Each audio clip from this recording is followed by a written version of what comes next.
Weekly Sauce, episode 42. 41 in the books. Last week we had one former Montreal Alouette, one current Montreal Alouette, DJ Lama and Enoch Mwamba, now playing for the Toronto Argonauts, announced this week.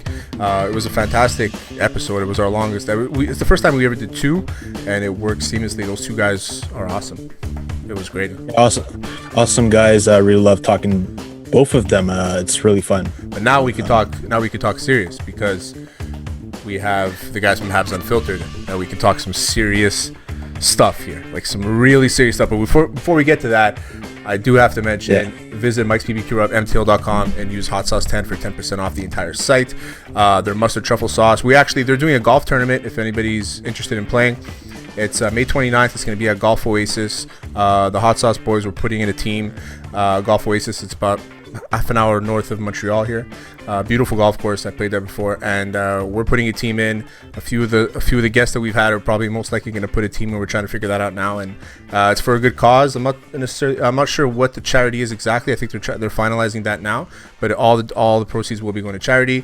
Go to Mike's BBQ Rub all over social media. They have all the information there. If not, just send us a message. Send me a message or anybody from Hot Sauce, and we'll be able to answer the questions for you. So we got the boys from Habs Unfiltered. We got Blaine and Trey. How's it going, boys? Hey guys, thanks for having us. What's going on? Oh, it's our pleasure to have you on. I mean, anytime we can talk, we're kind of like this with the Habs, right? All four of us are Habs fans, so we're kind of like this. Everything's going upwards now, so we can talk positively about the Habs. We don't have to necessarily say the bad things. So I'm going to give you guys a chance to say the bad things about the Habs at the beginning. Should we trade Carey Price? Is the first question I ask you. It's the one thing on Twitter. We have to get it out of the way. No. Thank you. I think all four of us are in agreement with this one. I think it's absolutely ridiculous that everybody just jumped on Carey Price's neck for a few games that he wasn't playing well. It's Montreal. That's just what they do. You take a start. I mean, let's look at another player, Jonathan Drouin. Jonathan Drouin is probably having one of the best seasons. He's probably having a career season if it was a full season. Mm-hmm. He has 7 points in his last 8 games. And still, every time they lose, there's a comment on social media about Trey Drouin. He does nothing for this team. He's even fucking back checking. He's doing everything. He's actually playing a 200-foot game. He's actually looking like he did when he was in Halifax. Really. Yep. He's going into the boards. He's battling along the boards. He's forechecking. He's back checking. He's not the greatest back checker. He's not the greatest guy, but at least he's giving it an effort. Yeah. And he's not scoring goals, but he's getting points. And if the guy has 82 points and they're all assists, does it really matter? That's the way I look at it. Like if I have a player on my team that has 82 assists, I'm not crying. I mean, it would be nice if he could get a couple more goals, but we have other guys for that, right? Sure. But that just means someone else scored 82 goals. That's exactly it. I mean, how many people shit on Adam Oates when he was racking up assists? And now we talk about him like one of the best passers of all time. It's how the cookie crumbles sometimes. Alex, what do you say? So the way I see Drouin is that he's sitting at the wrong chair.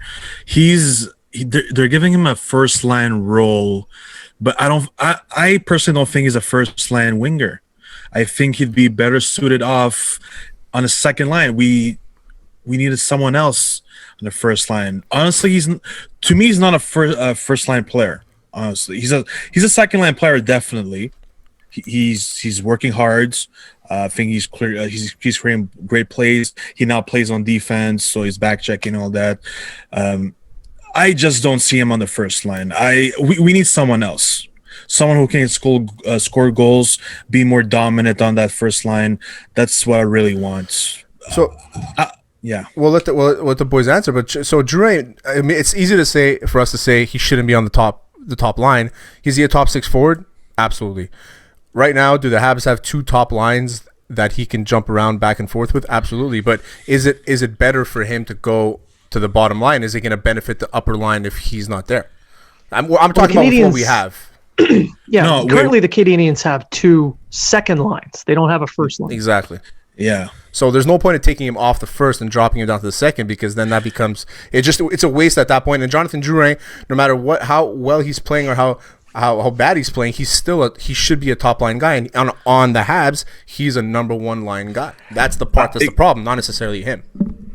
Exactly. So he's on our first line with our current roster. Yeah. But in a perfect world, I would want him on second line. That's how I think he should be. People are putting too much expectations on Drouin, that he should be a 70, 80-point scorer. I think that's what expectations are. As we all know, he's French. Obviously, he has to produce.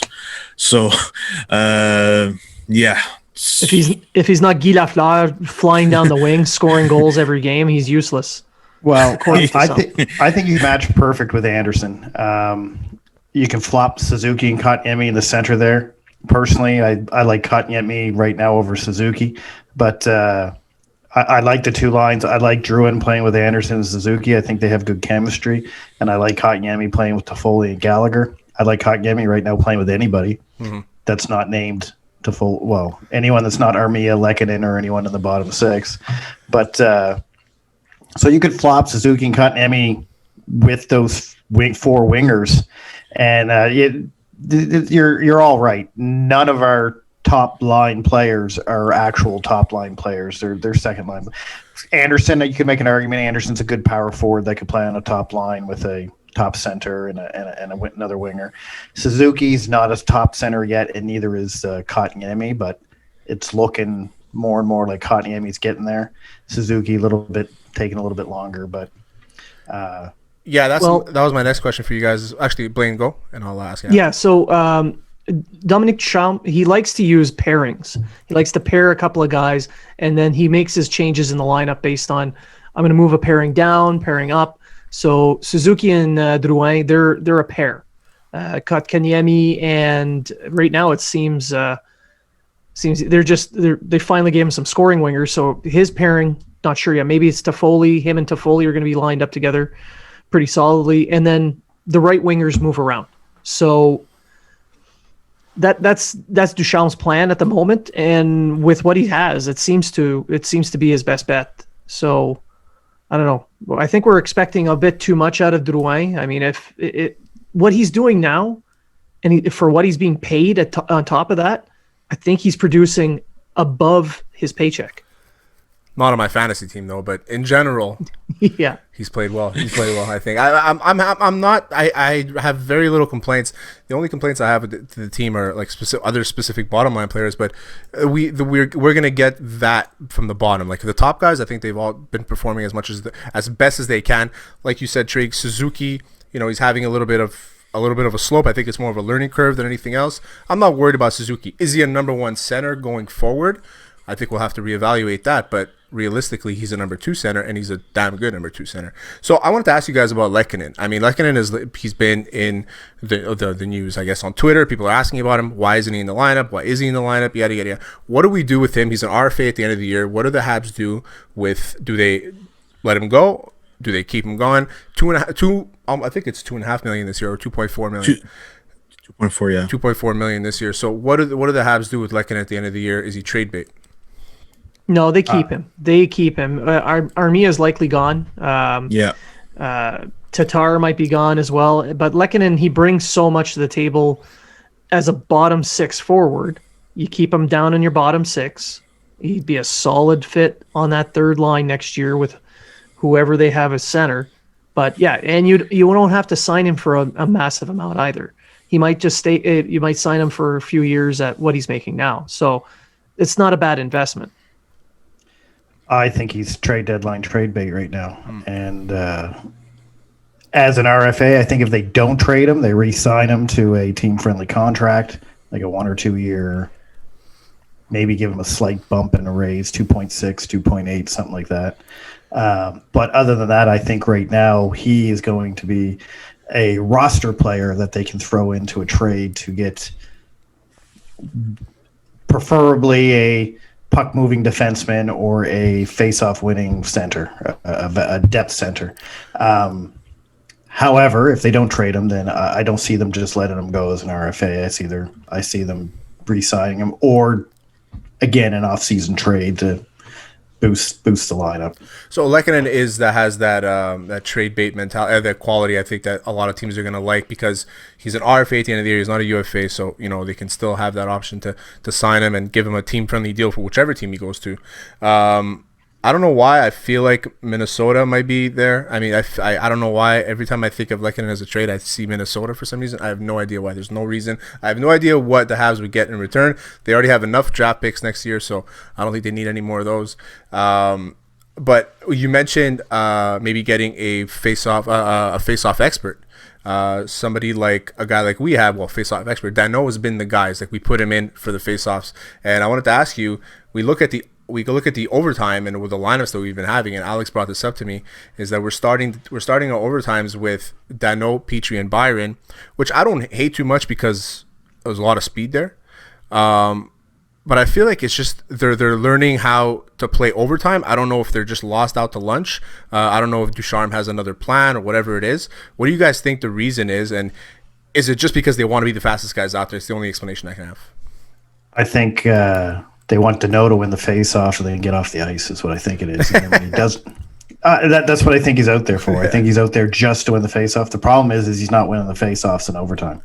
And then he seems stuck out on the ice because he has to play defense.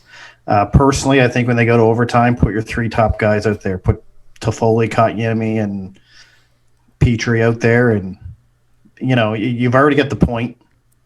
You've lost 8 straight or 5 overtime games, 3 in a shootout. And so put your best guys out there. Byron, mind you, the last game, I think Danault kind of earned some time in overtime. He had a really good game. He had a strong game. Byron, yeah, he's out there for speed, but this is the second time this year he's made a bad change in overtime. And mind you, I think it was Petrie's ultimate fault that they screwed up because he tried to do too much by himself. But hindsight, whatever. Anyway. Yeah, but would we even be saying that had they scored on that rush right before? Yeah, that's a good point. No, that's a perfect point that I was going to bring up. Danault made a wonderful pass to Petrie on that rush that Hellebuck just stoned him on. And if we scored on that, Danault and Byron would have been the best decision Ducharme ever made in overtime. So it's I don't like the plan that he has put in. He talked about the plan in his post-game press conference. He explained why he did it, and you're right. It was for the face-off. Danault was the top face-off guy in that game. He actually played a good game. And again, Byron with a horribly lazy line change in a bad timing, coupled with Petrie trying to go for it instead of just holding on to the puck. What they need to realize is 3-on-3 is not regular, normal hockey. You just hold the damn puck. Wait for your line to change. If you have to pass it back to the goalie, pass it back to the goalie. But the whole plan in place is win the face-off, push it in their zone, hold it there, make your line change so you have fresh legs versus guys who have been out there for about 30, 40 seconds, and then attack.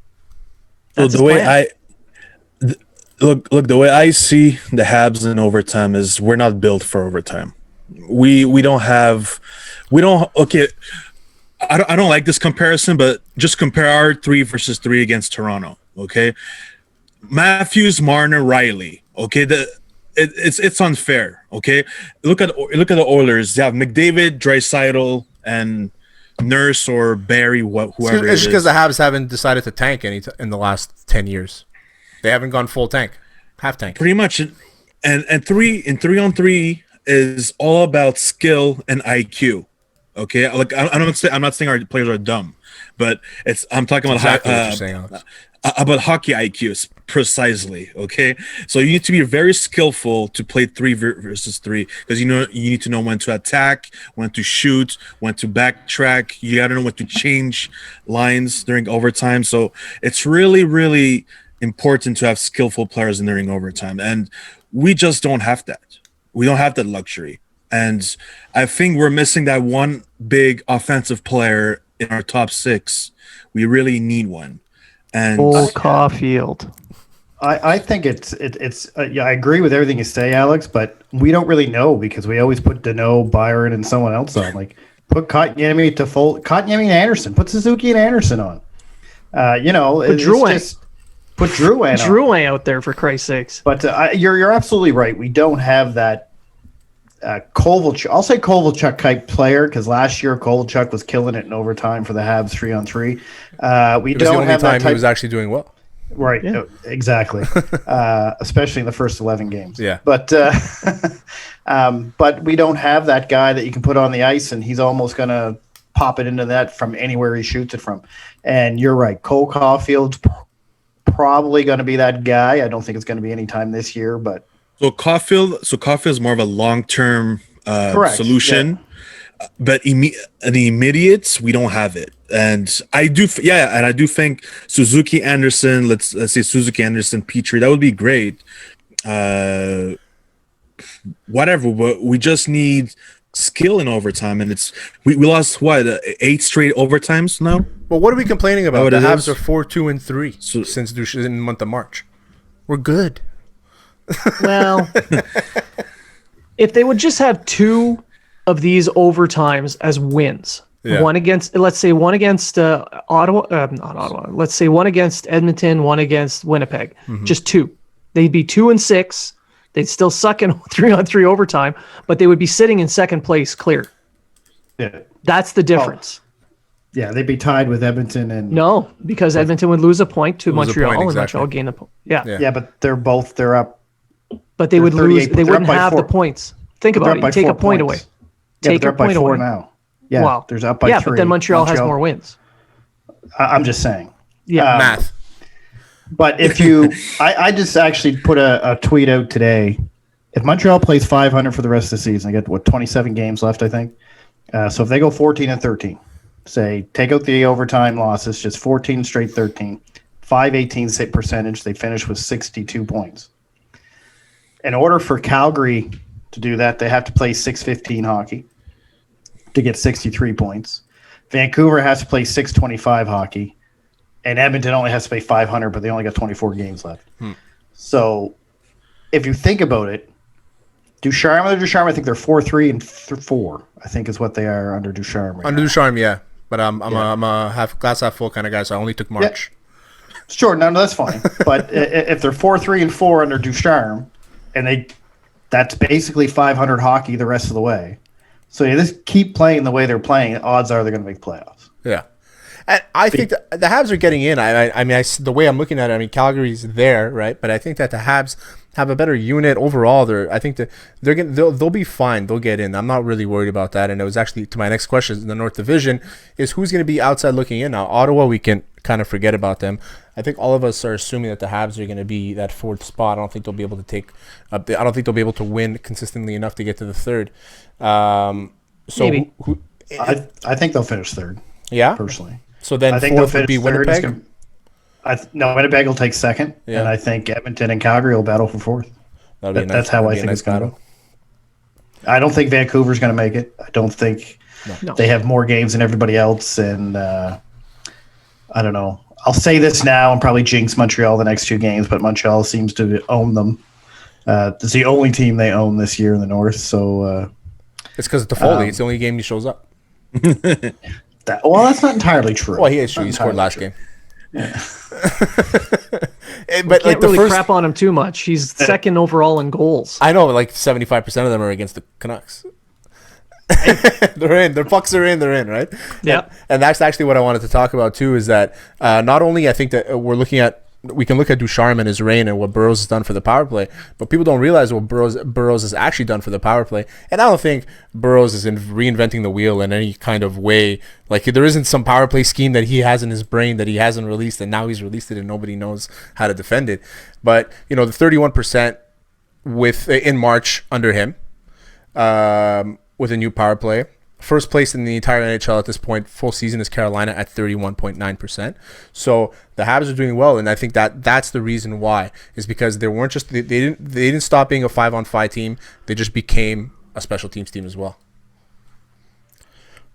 If they fix their PK, I'll say they became a special teams, but their PK is terrible. Blaine, you mentioned it yesterday when we recorded Habs Unfiltered that you want to get around 100%. With your 2 things put together, so 20% power play, 80% PK. At a minimum. At a minimum. And right now, I think they're sitting at 76 on the PK. I think under Ducharme, they're 20th in the league. They're 20th in the league overall. In the PK or in special teams in general? PK. Okay. And they're 13th, I think, on the power play overall. Okay. I don't know what they are in the Ducharme. I'm not sure what they are. Under Ducharme. I was doing research for an article that's going to come out soon. Under Ducharme, the power play, as you mentioned, going to come out, Blaine? In the next couple of days on the Hockey Writers. There you go. So under Ducharme, their power play, as you mentioned, is about 31%. And their penalty kill has actually improved by 1 percentage point under Ducharme to 77% versus 76 under Julien. So it's a shade of an improvement, but it's still better. That gives them well above the 100% mark, making a net positive gain in goals for the team on special teams. And you add in that 5-on-5 play that they've been showing, they're trending in the right direction. So Terry, you're right to have to be a little bit glass half full. In the long run, I think we're going to see a lot of cleaning up of the game, because a coach can't come in mid-season and clean everything up overnight. No, I agree. It's impossible, and it's not like I said, you're not reinventing anything. It's just another way of playing. Everybody has to be on the same page. You're waiting for one mistake to happen on the other side for you to capitalize, and that's all it is, right? I'm a super positive. Alex, you were gonna say? Yeah, I was gonna say. So far, mid-season, who's one player you like and one player you are disappointed in? Yeah, you could do without. Yeah. And it can't be Drouin. We can't say Drouin. I'll start with you guys and then I'll go. For me, it'd be Kotkaniemi. It's the one player I like, especially now under Ducharme. The one player I'm disappointed in is Suzuki. I thought Suzuki would have a better season, and he's streaky. He'll go 4 or 5 games and get a point, and then he'll go 5-6 games without a point. I'll even say in play, he's streaky. Like, he'll have a couple of shifts where you're like, oh, he's back, and then he'll have a couple of shifts where he'll take a dumb penalty, and it's like, where's this kid going?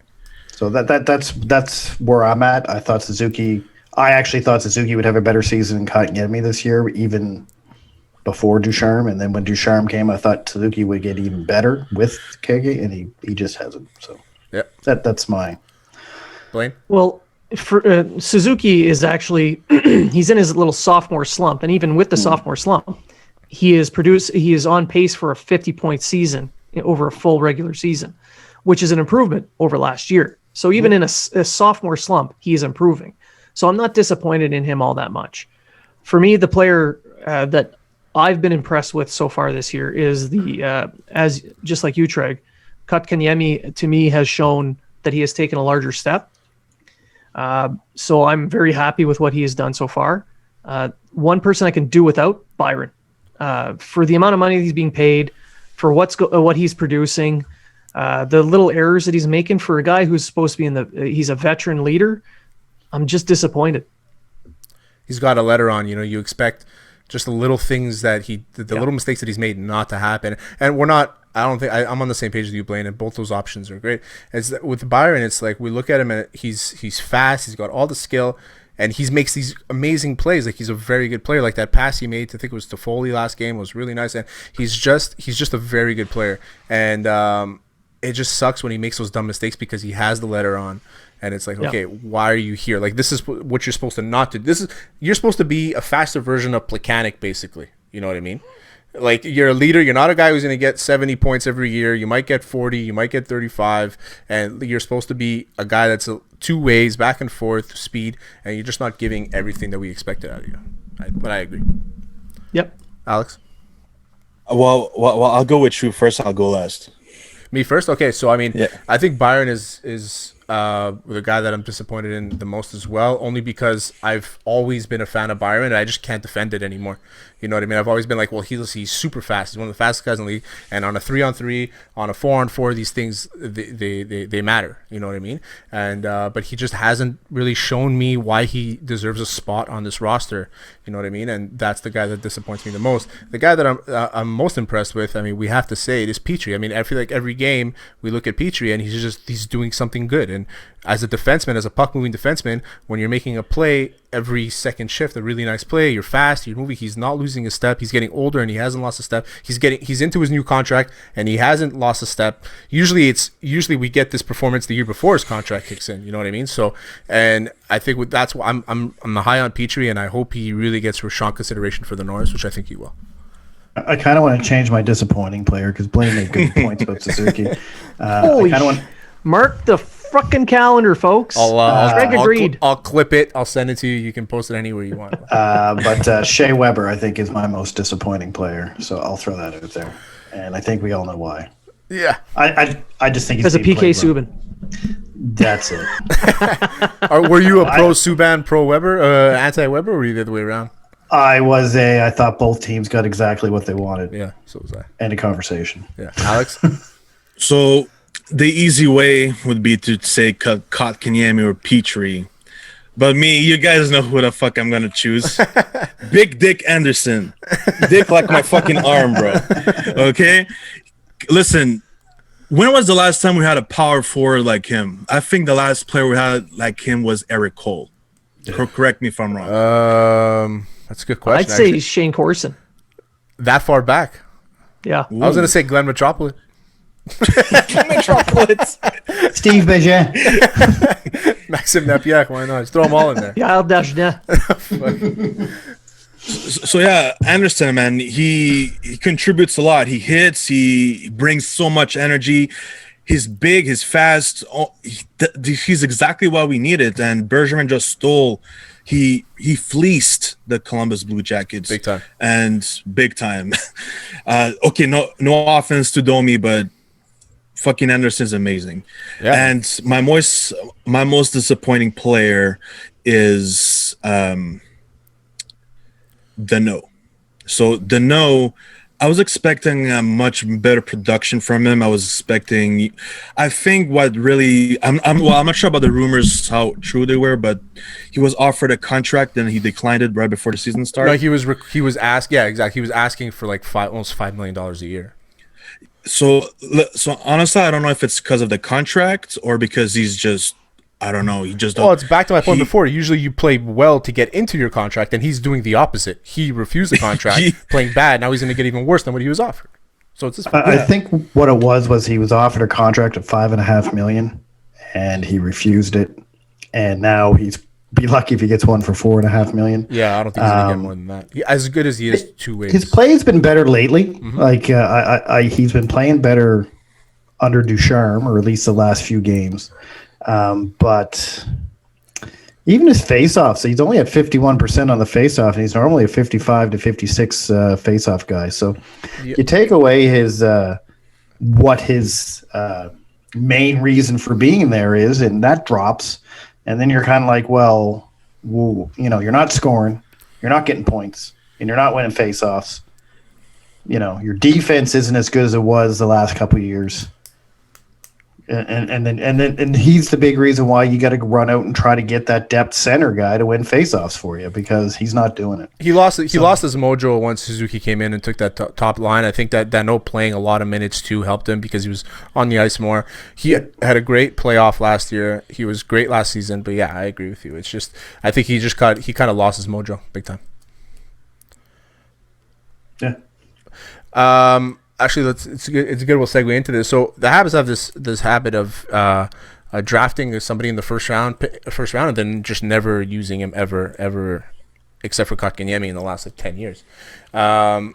Timmins, I've always been I like Timmins. I think that Timmins going deeper into the draft, he's always been somebody that I'm like, I look at, okay, he knows what he's talking about, because the guys that are on this roster that are good are guys that were usually picked in the later rounds. Like, we don't have a lot of first round picks on our team that we drafted, so there's Kotkaniemi, we got Juleson. I mean, who else are we talking about as a first round pick? And I think that's where the fan base looks at that and says, who is he drafted in the first round in the last 10 years? And what's your rating on Timmins? Is he somebody that has shown progression, he's evolved with the sport, or has he kind of regressed? Go ahead, Blaine. I'll let you go first. All right. I think Timmins is better now that he has more control over who he's drafting, and he doesn't have a GM telling him, no, I don't want to take this guy instead of that guy, which I think he had under Gainey in the first few years with Bergevin. If you go back to 2017, I think, when he drafted Paling, was that 17? Yeah. I think if you go from there on, the drafting's totally different than from 16 down under Timmins. You're looking at more. You have Paling, who I think is going to turn out to be a pretty good bottom six center. Well, there was those rumors that he came to camp like out of shape and stuff, and he's not responsible. So I hope so. I like him. He has 2 points tonight in the Laval game, and I think McKegg tweeted earlier that he has like 6 points in his last 8 games or something like that. So. Yeah, and I've been watching Laval's games quite closely, and he has a much better jump to his game. He's got a lot more speed. He is more engaged. It's his second pro season, so I think the expectations were a bit high. You know, the kid came in as a first-round pick, and then he scored 3 goals in his first game. Yeah. And all of a sudden, we got the next one. But Treg's right. This kid's going to be a bottom 6 center. He'll be a pretty good third liner. Don't expect 30, 35 points. That's pretty much what you're looking at. But it's a big guy who plays a two-way game, plays physical. He can do the cycle, and he's improving on faceoffs. So if he can add that, leave him be down in Laval and work with Joël Bouchard and let him develop. Just let him develop. That's the biggest issue. It's not the drafting per se. It's the development. I agree. That's the downfall. And we had coaches in the pros where that don't really develop young guys extremely well. Like Julien is known for sitting on his young guys, and Terrien, I think he can demoralize young guys very quickly. And a lot older guys like Terrien because he's funny, and they're like, okay, well, let me just get on the ice and do what you want me to do. But like the younger guys, they take it to heart because they're trying to make it. And I think that now we have a guy. Bouchard, as soon as they hired him, I was like, he's the next guy in like 3 years max. He'll be the guy, and you can tell. He has a track record. Trey, he has a track record. He's been there for a long time. He knows what he's doing, especially in Team Canada. He won the gold Team Canada his second year, I think, right? Yeah. So I knew he was going to be the guy. I think we all knew it too, and the writing was on the wall. And I'm happy that it finally came to fruits. It's great. So, Alex, go. Yeah, so I wanted to say our past 3 drafts were great. I loved all the players we drafted. Well, you're on record to not liking the Goulet pick. You're on record. I have it. Okay, look, I was expecting a forward. Yeah. Goulet, I have nothing against him, but I was expecting a forward, and that's why I was mad at the very moment they drafted Goulet. Yeah. I was expecting a forward, but back to my point, the past 3 drafts, I loved them. Before that, Ryan Paling, we don't know yet. But 2017, 2016, our first pick, Sergachev was traded. Juleson traded. Juleson's still in the system. Juleson was picked up by Panthers. Florida. He was. Panthers, yeah. There you go. He was on waivers. Sad. 2014, Sherbak. Where the fuck is he? He was. McCarron, then 2013. Galchenyuk. Taxi Squad in Toronto. Nathan Beaulieu. Jared Tenorti. Louis LeBlanc. The mystery. I was at that draft too. And everybody went nuts, and I was like, all right. I wanted Kreider.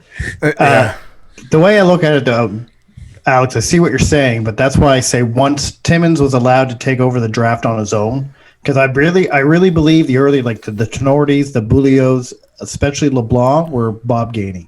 Bob Gainey wanted LeBlanc, the French prospect at the draft in Montreal. I think, and the rumor is that Timmins wanted Kreider. I think that's the rumor. Yep. And he got stepped over by Gainey for LeBlanc. Imagine we get Kreider and he doesn't, and then he couldn't have ran into Price. You're in the Stanley Cup Finals. In the Stanley Cup Finals, the Habs have a championship. Look at this. Look how that worked out. I still think we lose to the Kings. Yes. I still think we I lose to agree. the Kings. I agree. Glass half full kind of guy. Glass half full. Yeah. But it'd be in the final instead of. I'm just saying, if Price doesn't get hurt in that series, I think Montreal made the final. I'm going to stay open.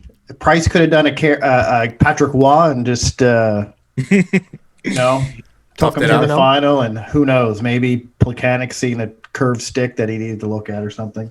But to the draft, absolutely, Alex. Yeah. Back to the draft. I was all those years of Timmins not being able to draft who he wants. We got a shit ton of players that we never used in our current roster. Well, Galchenyuk, but he was what from the players drafted in the first. You mean, right?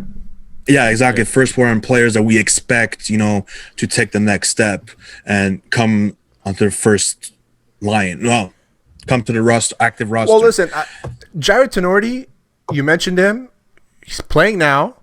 Different role than what he was drafted as, but like maybe something might happen. The Brian Ellis was a very late bloomer as well. You know what I mean? Like there's a lot of guys that just might be late bloomers. You mentioned Nathan Beaulieu. Nathan Beaulieu has a lot. I mean, I'm not saying Jared Tenorti is going to be winning the Norris anytime soon or being a top two pairing. There's no way, but he might make a decent career out of it. And I think that's what you're hoping for. It's just Nathan Beaulieu too. He's made a decent career out of. But this is where the expectations come in on draft. Exactly. Absolutely. So with the draft, you've got these guys that are all getting picked at around 20 or later in the first round. These aren't going to be the chances of them becoming star players are so low. Let's be honest. You're not going to get a Pasternak at 26 all the time, right? No way. So, or a 25, sorry. So when you're drafting these guys in the 20s in the first round, you're hoping that they become solid NHLers. And that's what we're seeing with a lot of these picks. Now, the asset management, that's a different story. The picks themselves don't seem that bad overall in his whole body of work. His first round picks, I find that they were a little bit too patient with some and not patient enough with others. And everything runs back to development. Like we've noticed in the last 3 years, the drafts look a lot better. But he's also had a ton more picks, and they're higher up. So that makes a big difference. It's true. It's true. And like Bergevin said, he said the more darts you have on the boards, the more chances you have, of getting an NHL player. Absolutely. And I'm kind of with Alex on the Gooley thing. I wasn't disappointed in the pick. I just based on their last few drafts. 1 year, we need centers, so they went out and drafted a whole, Kotkaniemi and a shit ton of centers. We need a puck-moving defenseman, so the next year they went out and drafted a whole bunch of defensemen. This year or last year, they needed wingers, so I thought for sure that they were going to draft a young winger. Actually, I think I was available at the time. Yeah. Well, Dawson Mercer. Oh, Dawson Mercer, yeah. There was a few. I thought they were going to get the guy Toronto picked just before them. The Russian kid? Amirov. Amirov. Yeah, man, that kid is good. What a skill player. And my little conspiracy theory there, just to make myself feel better about who I thought they were going to get, is they were going to take him, but Toronto picked him, so then they went with Gooley. That's exactly what I told Terry, and I told Terry I think Amirov was our pick, and Toronto just snagged him. Toronto made the trade, got that draft pick, and they took him. That because the Canadians were trying to move up. They were, yeah. I thought Toronto was going to draft a defenseman, to be honest with you, but but there were no Sault Ste. Marie Greyhound defensemen available at that pick. So their scouting package was limited. Trick. It wasn't. So we'll start doing the trivia. Alex, you're gonna help them, but you're not gonna win anything. But if you guys get all four of these questions right, you'll win this Charles Hudon Young Guns rookie card from courtesy of Wax City Cards. Look at that, huh? Ooh, that's are you going to send that off to Europe for him to sign it? You know what? I have a Vincent Trocheck card, and a guy I know, Jack Alex, he knows Vincent Trocheck. So he's in the fantasy football league with him, so he's going to try and get it signed for me. So at least I'll have that, but I'm not giving that one away. You know? But yeah, I tweeted at Galchenyuk to sign it in my Habs jersey. I'll send it to him. I'll even pay for everything to come back, and he hasn't answered yet. So I've tweeted at him a few times. Well, Offer him he's an a 8-ball. top 6 Toronto Maple Leaf as of the practice lines today. That's it. Blaine, I caught that.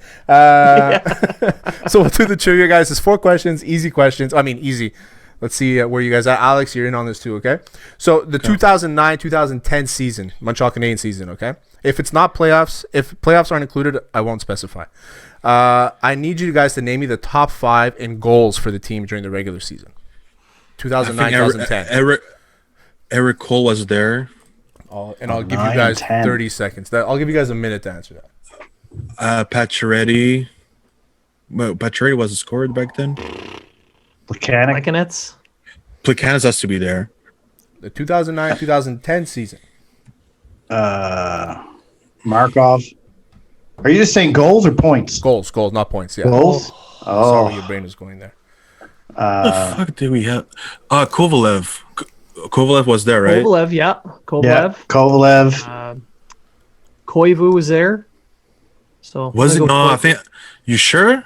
Because I think he went to the Ducks before. 2009. Yeah, 2009. Yeah. Jesus, I can't remember 2010. Jesus, 2009, 2010. I was deployed that year. That was I. Actually, I was in the Red Sea. I was watching the Olympics when I was in the Red Sea that year. I was watching the Golden bottom of a beer goal year. bottle as often as I could. This is the year. This is the year that the team made a run to and they lost the. Oh, Camilleri. Camilleri has to be there. Gianta. Oh, yeah. How Gill. Yes. Yeah, Gianta, I think, had 25 that year, and Camilleri was 28. All right, you got Camilleri, 10 seconds to Gianta. give me 5 names.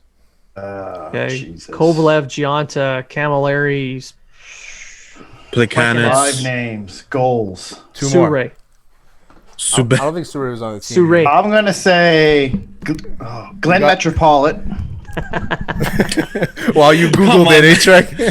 I'm looking at Louis Trek and LeBlanc. he's like off camera like this. He's like reading it up. Yeah, so you guys got 3 of them. So it's Gianta, Camilleri, Plex, Metropolitan, and Ben Puyat. Metropolitan? No, Yes, I said 16 goals. Metropolitan. I said Metropolitan because you said him earlier, so I was like, maybe Metropolitan's on that because he mentioned him earlier. But, He was. Yeah. I would have had no idea that Pouliot and Metropolitan would be in the top 5. So Gianta 28, Camilleri 26, Plekanec 25, Metro 16, and Pouliot 15. All right, I said Plekanec off the start. We knew that one. Yeah, we knew that trying one. To think. I was trying to think who was on the team. I think you guys were just like you were like 1 year early in your brain. You know, you guys were talking about Kovalev and all that stuff. You guys were early. Yeah, but that was the year I was home. I missed 2010. Sorry, I didn't know. Next time I'll get you with a more recent question. How about There's this? a lot of years I missed. So Dernier question 2. Dernier played with the Habs for about 7 seasons.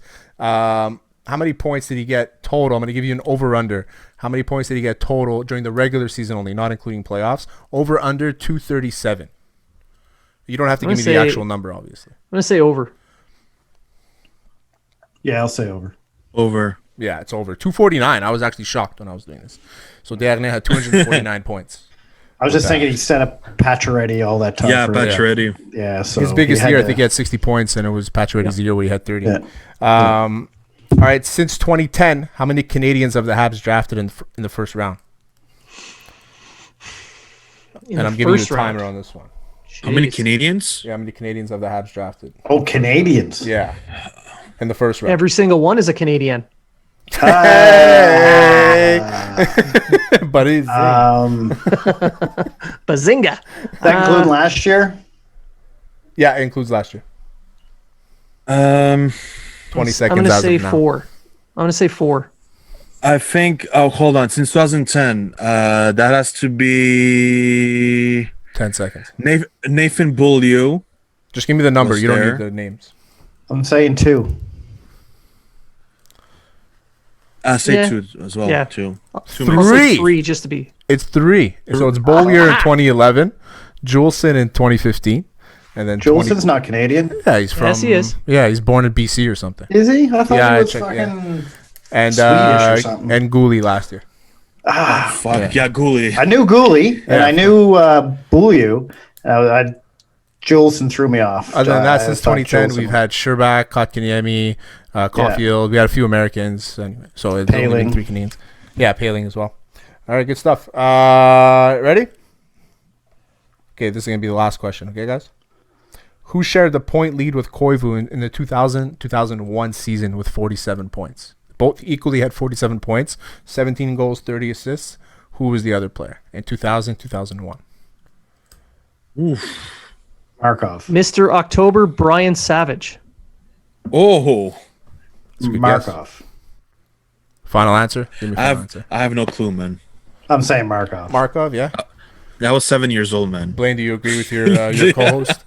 I'm going with Mr. October, Brian Savage. Brian Savage is a good guess, but it was Oleg Petrov.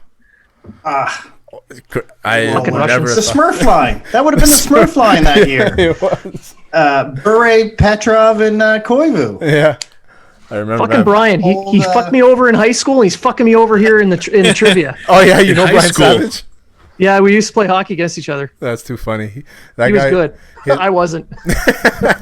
Brian Savage is he's a part of so many people's trivia questions.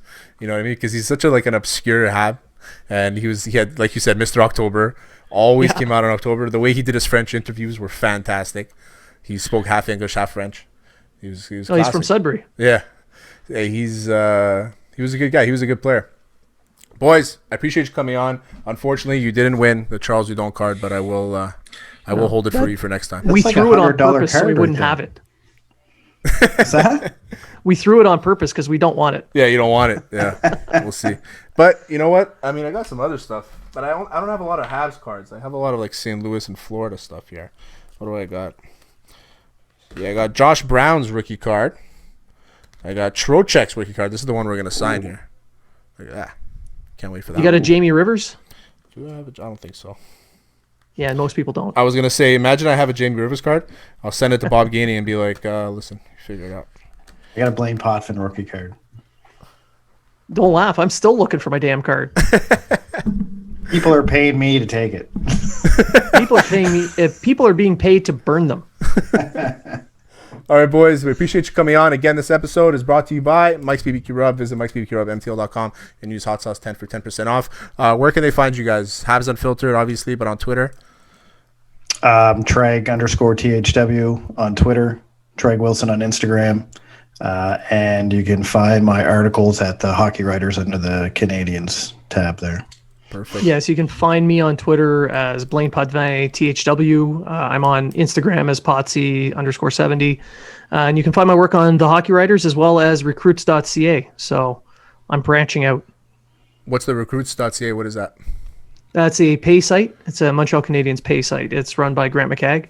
Oh, okay, cool. All right, we'll plug that too. Alex, where can they find you as usual? On Twitter at the Intern Alex. The Intern Alex. Look for, if you find a picture of Josh Anderson with a black body and a massive phallic object between his legs, that's probably Alex. It's his third leg, bro. It's his third leg. It's probably Alex retweeting Big Dick Josh.